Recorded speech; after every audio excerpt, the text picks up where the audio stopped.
either worn around the neck or the arm, or sometimes it's dissolved in a liquid and the liquid is drunk. The same technique that you can see here, this lady who's called Amma, she died about 4 years ago. She used to practice near Hyderabad. She is writing the healing verses on a chapati, and the chapati is meant to be eaten. So when you get this kind of phenomenon, it used to be very common in the churches of Europe, and or like they were called eating papers and eating images. That is, the intention of the healer to heal the person is strongly conveyed into the body of the patient through. आगे आ जाइए, शायद मेरा आवाज़ आप तक आगे नहीं आगे आ जाइए. Please come forward. I was describing traditional Muslim healing, and in this context, these to convey the strong healing intentions of the healer into the body of the patient. It can be written on a chapati, or it can be made into a taviz, or it can be dissolved in water and drunk. There are many ways to do it. Vanita Beda was the person who showed me around Abid Qadri Saab's work, and she explained that it looked as if her family had undergone some kind of black magic, and the family business was suffering, the people within the family were suffering ill health and so on. And her family shop is very close to Abid Qadri's house. And though she had seen people walking to and fro from there, she didn't think of going. But one day she did and took his healing. And since then she and her family's fortunes began to improve. And interestingly, whether it was with Amma or with Abid Qadri Saab, and I found this throughout my research, that religious boundaries do not exist when the patient is sick. At that point, all these man-made boundaries drop, and there is only one focus, that the divine is there to heal, and you can say what you like, call the divine by any name. And in fact, in Abid Qadri's case, I found that more than most of his patients were in fact Hindus. The Art of Living Foundation has studied the effects of this technique of Sudarshan Kriya, and the research in this is well known, and it is in the public domain. A lot of this research can be found there. Please come forward, sir. Draw up a chair and come up. Sudarshan Kriya means getting into the rhythm of our being. And the example I'm sharing with you is of this lady called Meenakshi Dufour. Meenakshi lived in Cambodia at that time, in Phnom Penh, and she had seen a Discovery Channel program about Sri Sri Ravi Shankar and Sudarshan Kriya. So she was hoping, how can I go to India and experience this? But it so happened that Swami Swatantranand came to Cambodia, and she was able to attend a course with him. And for 1 year, she practiced Sudarshan Kriya intensively and was able to overcome hypoglycemia. Subsequently, she had 2 normal pregnancies and 2 very pretty little girls. What is the mechanism by which this healing takes place? Mahmud Shabistari is a Persian poet, a Sufi, and he's explaining here, go clear out your heart's chamber, arrange it as the abiding place of the beloved. When you go forth, he will come in, and to you, with self discarded, he will unveil his beauty. And that is why I call this the self, healing the self. Because we need, through a variety of modalities, to overcome this daily self that you see. Okay? I'm a man, I'm a woman, I'm a father, I'm a husband, I'm a wife, I'm a librarian, I'm a banker. This is the everyday self. But this is not the self that heals. In order to go beyond this self, there are a number of these modalities which I described. And emptying the mind is common to all the cultures possible. In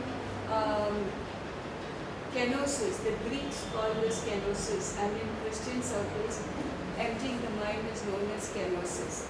In Buddhism, it's known as shunyata, to travel towards zero or shunya.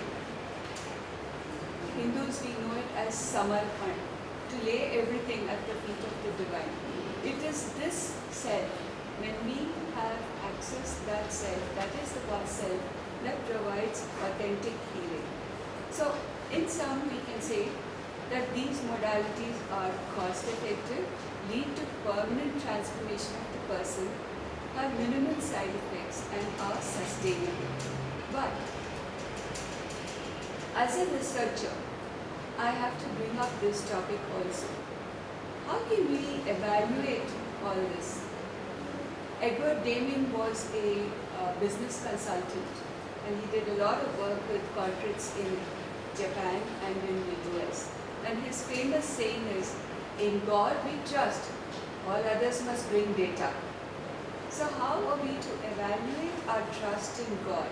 And I have documented in the book difficulties of actually doing this evaluation. Let me share this story with you, which is that when I started off, as you remember the first slide, Father Rufus Pereira, when I was doing the inner healing retreat with him, one young man came and said, "Oh, but you should know what happened to my boss's wife." I said, "What happened?" In Navi Mumbai, we know that malaria is endemic and all that happened. So this lady, it seems, had cerebral malaria. And she was shifted from hospital to hospital. And in the last hospital, the doctor said, "Look," to her husband, "listen, we can't help you anymore. You can close the life support system." And so according to this young man, we did charismatic healing, we did intercessory prayers, and see, she got so well, she walked out of the hospital. So when I finally traced this lady, Mrs. Asha Sinha, she was posted as the Deputy Inspector General of Police in Jharkhand, in Ranchi, in Jharkhand. And over a number of phone calls, she told me, yes, of course, there was charismatic healing done, prayers were said for her. But her mother went to the temple in Guruvayur. Many friends offered a chadar in Haji Ali. In fact, family and friends have knocked on every religious door.